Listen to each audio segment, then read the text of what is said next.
¿no? Porque lo importante no es de decir cosas nuevas, sino decir de manera nueva las cosas importantes, especialmente durante los ejercicios. Lo importante no es aprender cosas nuevas, sino recordar lo esencial, revivir lo esencial.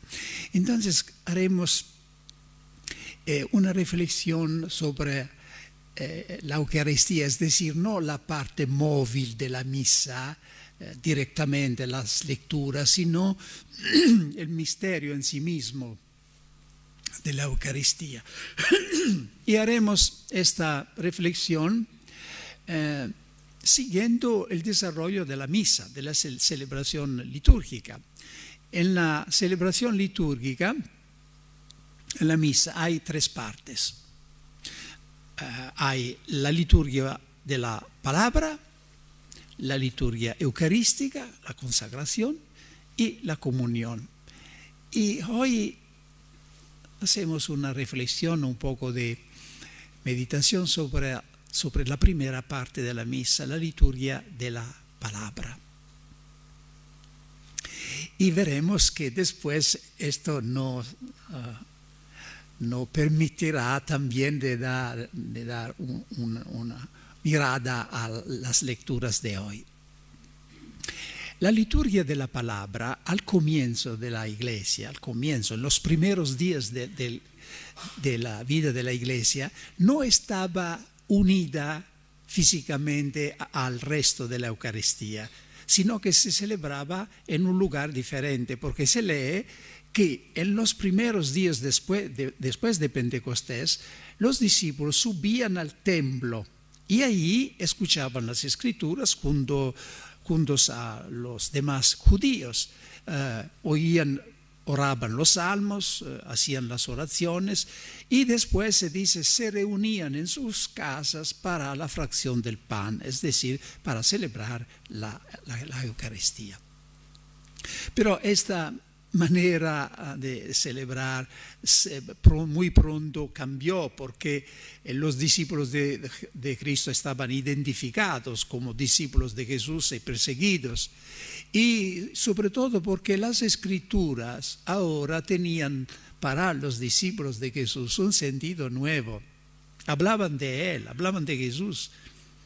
Jesús le había ya enseñado a ver lo que se refería a él en todas las Escrituras, y por esto muy pronto se empezó a hacer la liturgia de la palabra, es decir, las lecturas bíblicas, los salmos, junto a la fracción del pan, es decir, la celebración de la Eucaristía.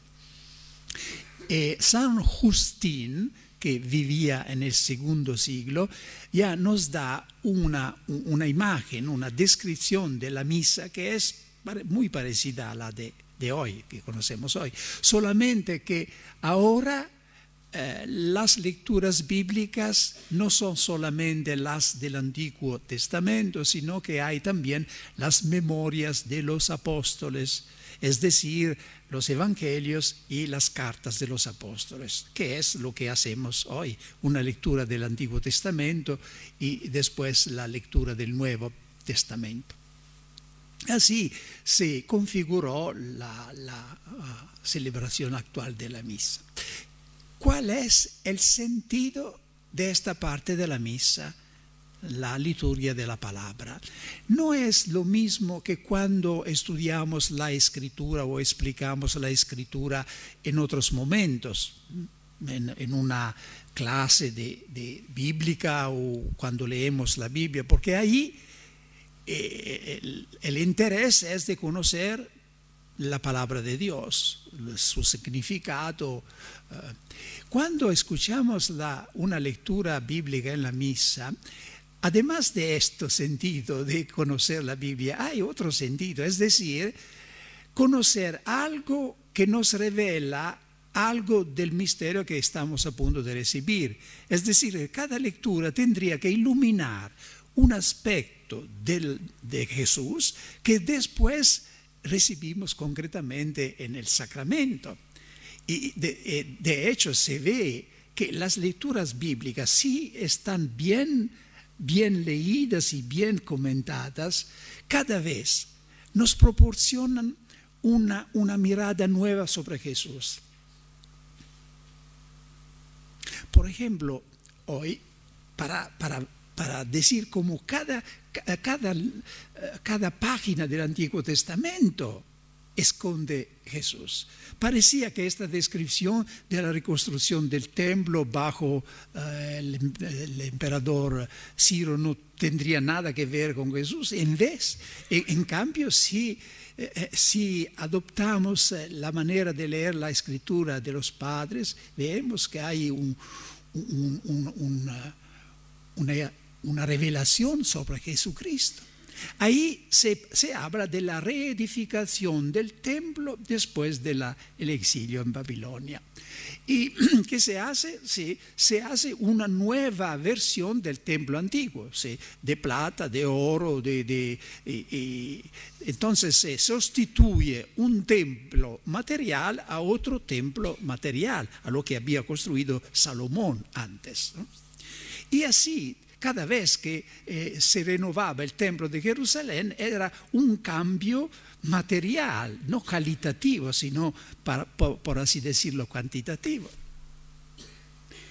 Jesús nos dice que con él ha habido un cambio radical, porque en lugar de un templo material de oro, de plata, ahora hay su cuerpo glorificado.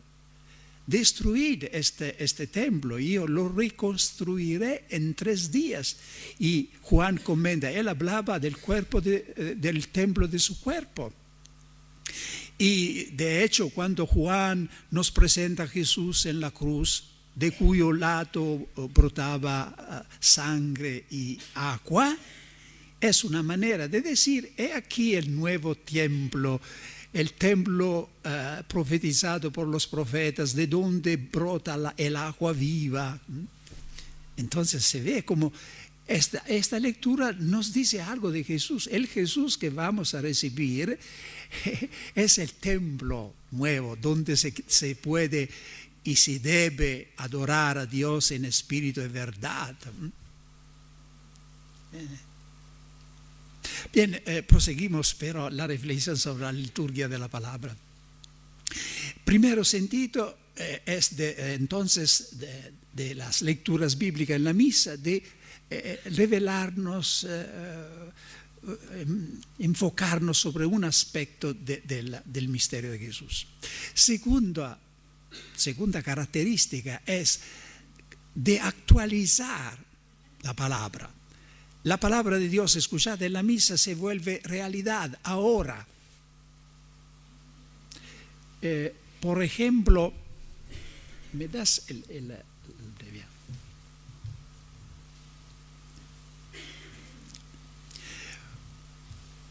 Por ejemplo, esta palabra que hemos oído en el Evangelio.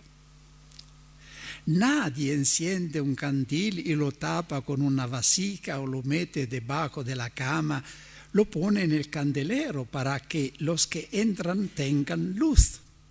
Bien, si se lee esto en un momento, pues se trata de ver qué significa en general por todos los cristianos.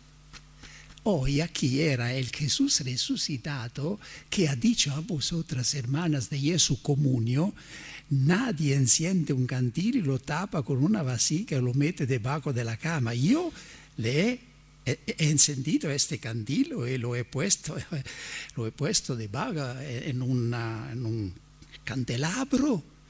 Pero recordáis que no sois vosotras la luz, vosotros sois el candelero que quiere brillar la luz. Entonces se ve como la palabra de Dios escuchada en la misa siempre nos provoca, nos involucra. Se podría pasar en reseña toda la Biblia y ver cómo escuchada en la misa la palabra de Dios adquiere un sentido nuevo. Por ejemplo, si se lee la vocación de Isaías, Isaías capítulo 6, Isaías está en el templo, tiene una experiencia de la santidad de Dios, Kadosh, Kadosh, Kadosh. Inmediatamente se da cuenta de ser un hombre impuro y un ángel lleva un carbón ardiendo, toca sus labios y él se siente purificado, listo para ir y hablar. ¿Quién enviaremos? Envíame, Señor. Aquí estoy, envíame. Ahora, cuando se escucha esto en la misa, tú te das cuenta que ahora el carbón ardiendo está a punto de tocar tus labios, porque Él, Jesús, es el que ha traído el fuego en la tierra.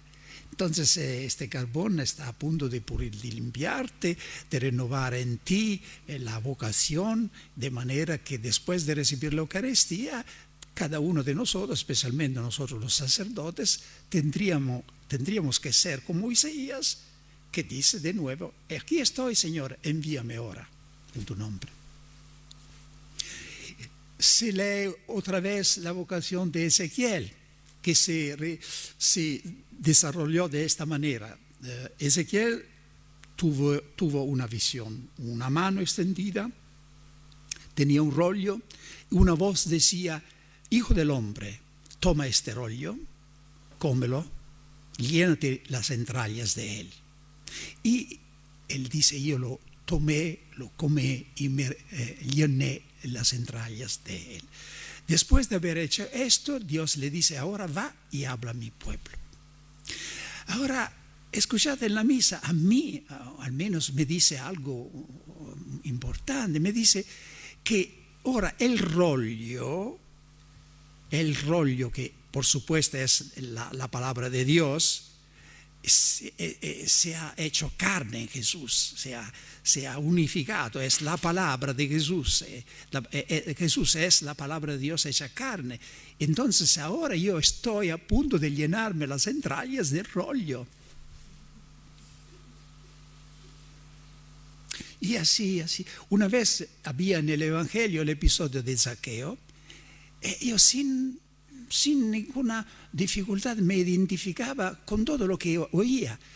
Yo al primero me parecía de ser Zaqueo encima del árbol. Oh, sí, hay muchos Zaqueos que están incluso a la misa. Estar en el árbol permitía a Zaqueo de ver todo sin ser visto, entonces guardando toda su libertad de irse, de no estar involucrado, comprometido, ¿no? Y el Señor que decía, Zaqueo, desciende, porque yo hoy quiero venir a tu casa. Y yo me daba cuenta que recibiendo la comunión precisamente estaba a punto de pasar esto, que él que estaba a punto de venir a mi casa. Y la gente que decía alrededor, oh, ha ido a la casa de un pecador. Y yo decía, Señor, se repite porque estás a punto de ir a la casa de un pecador. Pero al final, cuando se lee la palabra de Jesús, hoy la salvación ha llegado a esta casa. Así, después que ha recibido la comunión, la salvación ha llegado a tu casa. Y es el Espíritu Santo que nos da la capacidad, y nosotros los sacerdotes tendríamos que ayudar a la gente con palabras sencillas. No se necesita una gran elocuencia. Yo, ¿qué puedo hacer? Hablando castellano hago más faltas que otra cosa. Pero no se necesita tanto para dar a la gente este escalofrío de la presencia del Señor. Porque la Eucaristía es esto. Es el Señor que viene en medio de nosotros. El riesgo es siempre de hacer que sea un rito repetido, una rutina. También las palabras del Señor, escuchadas en la misa, adquieren un sentido actual. Ya he dicho, esta palabra de Jesús del Evangelio de hoy estaba dicha a vosotros. he encendido un candil, que sois vosotros, lo he puesto allí, ahora tenéis la responsabilidad de ser esta luz encendida. Y tenéis que dejar pasar mi luz, porque no vosotros, yo soy la luz del mundo. Entonces, una vez, por ejemplo, ya me parece que he compartido con vosotros esta experiencia, decía la misa en un convento de monjas, de clausura, de clarisas capuchinas. Y había como evangelio el paso donde Jesús dice: los ninivitas se levantarán en el día del juicio y condenarán esta generación, porque ellos se convirtieron a la palabra de Jonás. Y ahora aquí hay más que Jonás. La reina del sur se levantará y condenará a esta generación, porque ella vino de las extremidades de la tierra para escuchar la sabiduría de Salomón. Y aquí ahora hay más que Salomón.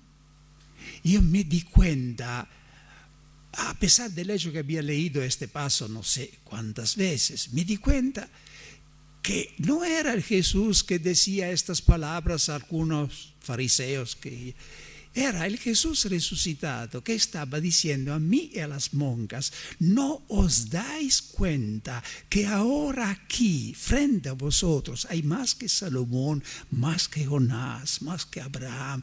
Y sí, me sentí el aliento cortado, porque me daba cuenta que era verdad. Porque cuando se lee la escritura, lo dice el Concilio Vaticano II, cuando se escucha la escritura en la misa, es el Señor resucitado que está hablando. Y fui talmente impresionado que después de la consagración, cuando me levanté, después de haber consagrado el pan y el vino, me vino espontáneo pararme un momento, extender mis brazos en silencio, por supuesto, y decir: ahora aquí hay más que Salomón. Entonces, vemos, hermanas, la belleza en la simplicidad extrema de este momento de la misa, que se puede pasar en 5 minutos sin que deje nada, y se puede hacer que la liturgia de la palabra sea cada vez el Señor que nos habla. Y una palabra del Señor escuchada en la misa puede ser no solamente para la jornada, a veces para la vida entera puede ser una luz encendida. Y ahora preparámonos a recibir el que nos ha hablado.